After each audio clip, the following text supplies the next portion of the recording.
हरे कृष्णा, राधे राधे। हम सभी साधक हनुमान जी की आत्मकथा श्रवण कर रहे हैं। भाग 29 गतांग से आगे।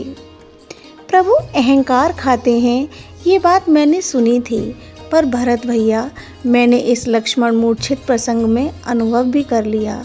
कितना अहंकार था मुझे उस समय जब मैं संजीवनी लेने गया था हिमालय।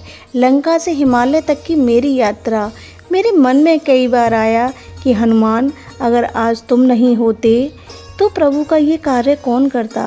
अहंकार की पराकाष्ठा, पर प्रभु ने मुझे संभाल लिया। ये कहते हुए भरत जी के चरणों में एकाएक गिर गए थे। हनुमान जी, ये क्या कर रहे हैं आप पवन पुत्र?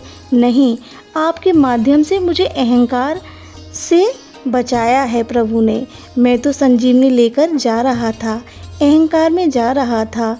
मन में बात थी कि हनुमान तुम ही हो जो आज लक्ष्मण के प्राण बचा रहे हो। है इस विश्व ब्रह्मांड में कोई जो हनुमान की बराबरी कर सके? कितना फूल गया था मैं अहंकार में, और मेरा ध्यान धरती में भी नहीं गया। ओह, मेरे आराध्य की जन्मभूमि थी अयोध्या, मुझे पता भी न चला। हाँ, कैसे पता चलता? अहंकारी व्यक्ति को कहाँ पता चले अयोध्या का। मेरे अहंकार को तोड़ा आपने प्रभु। आपने हनुमान जी बोलने ही जा रहे थे कि भरत जी ने बीच में ही उनको रोक दिया। फिर जो बात थी वो बता दी हनुमान जी। मुझे क्या पता कि श्री राम भक्त जा रहा है। मैं तो सहजता में बैठा था अपने नंदीग्राम में, तभी मेरी दृष्टि ऊपर गई आकाश में।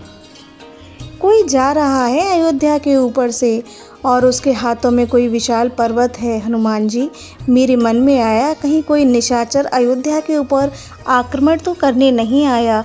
बस मैंने तभी एक बिना फन का बाण मार दिया। आप गिर गए, मूर्छित होकर गिर गए थे। आपको कुछ होश नहीं था, पर आपके मुंह से श्री राम, जय जय राम यही बारंबार निकल रहा था। मैंने अपने आप को धिक्कारा। हे पवन पुत्र, मुझे ग्लानि हुई। भरत, तू श्री राम के किसी काम तो आ ना सका, और इन श्री राम भक्त के ऊपर बाण और मार दिया तूने। ओह, भरत जी ने हनुमान जी को इतना बताया। हनुमान जी ने कहा, भरत भैया, मेरी आंखें खुल गई थीं। मैंने आपको देखा था। मेरे सामने मेरे आराध्य के समान ही कोई रूप और स्वभाव वाला मेरे सामने था। आप ठीक तो हैं ना? आपकी मधुर वाणी मेरे कानों में आई। वाणी में मधुरता भी मेरे आराध्य के समान ही थी। आप अयोध्या में हैं, चिंता न करें आप। आपने मुझे कहा था। ओह, मेरा हृदय कमल खिल गया ये सुनते ही आपके मुखारविंद से कि मैं अयोध्या में हूँ। तभी मेरा ध्यान गया उस संजीवनी पर्वत पर। कहाँ है वो पर्वत? उसे मेरे सिवा कोई उठा नहीं सकता। अधर में ही लटका दिया है मैंने भरत भैया। आपने मुझे कहा था, तब मेरे चक्षु खुल गए थे। मेरा अहंकार सब गल गया था। मैं उठा रहा हूँ पर्वत को। कितना व्यर्थ का अहंकार पाले था मैं। आपने तो उसे ऐसे ही अधर में लटका दिया। मैंने आपसे पूछा था भरत भैया, तब आपने उत्तर दिया, मैं श्री रामानुज भरत। ओ, मैंने आपके चरण पकड़ लिए थे। आप कौन हैं? आपने मुझसे पूछा। मैंने अपना परिचय देते हुए संक्षिप्त में सारी बातें बता दी थीं। वनवास में माँ मैथिली के हरण से लेकर सेतु बंद, फिर लंका में युद्ध, और उस युद्ध में लक्ष्मण जी का मूर्छित होना, संजीवनी पर्वत का लेकर जाना। मेरा नेत्रों से अश्रु बह चले थे आपके। हे भरत भैया, कितना रोए थे आप उस दिन, मुझे याद है।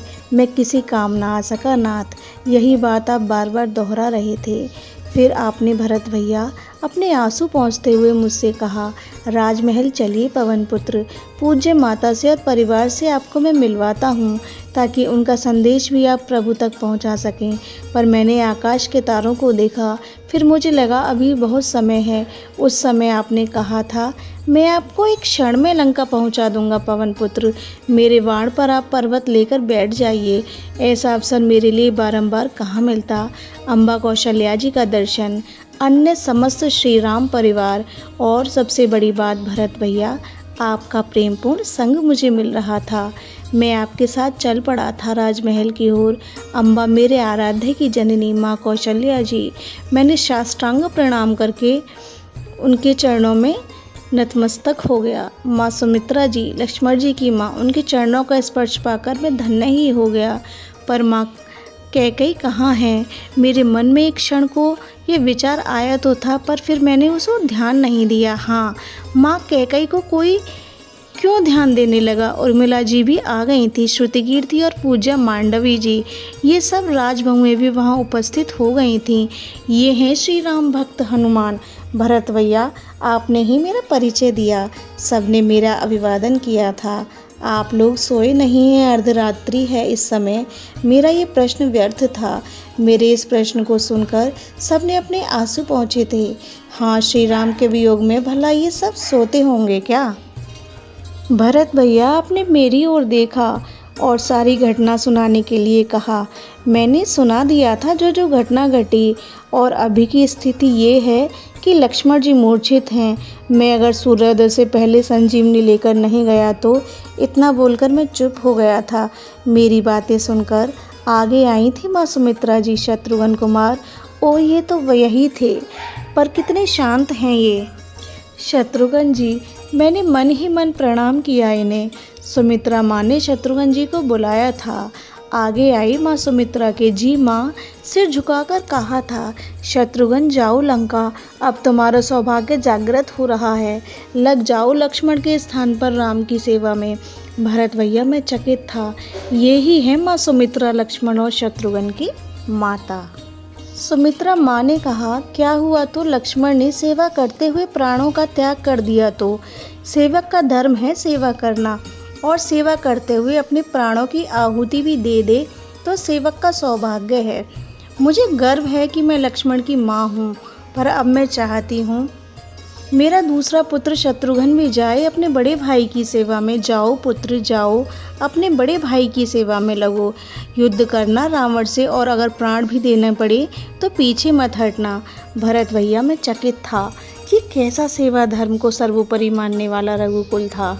मैंने देखा शत्रुघ्न कुमार के मुखारविंद में प्रसन्नता छा गई थी, सेवा में जाने की प्रसन्नता।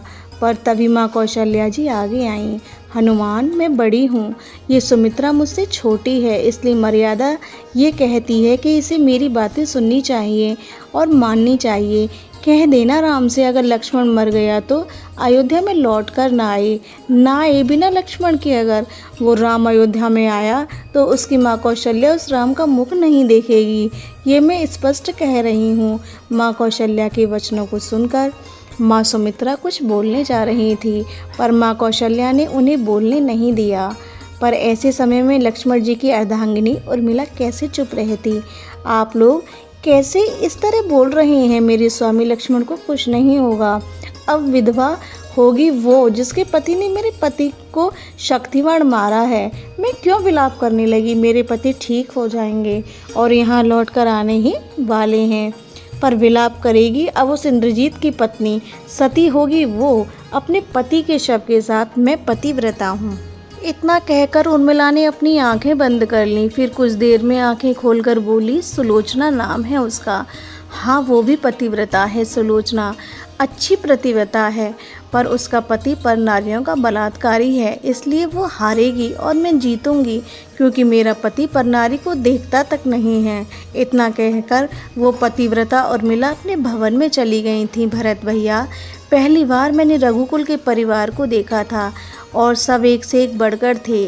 त्याग तपस्या सब में थी। यह प्रसंग अब यहीं विश्राम लेता है। हरे कृष्णा, राधे राधे।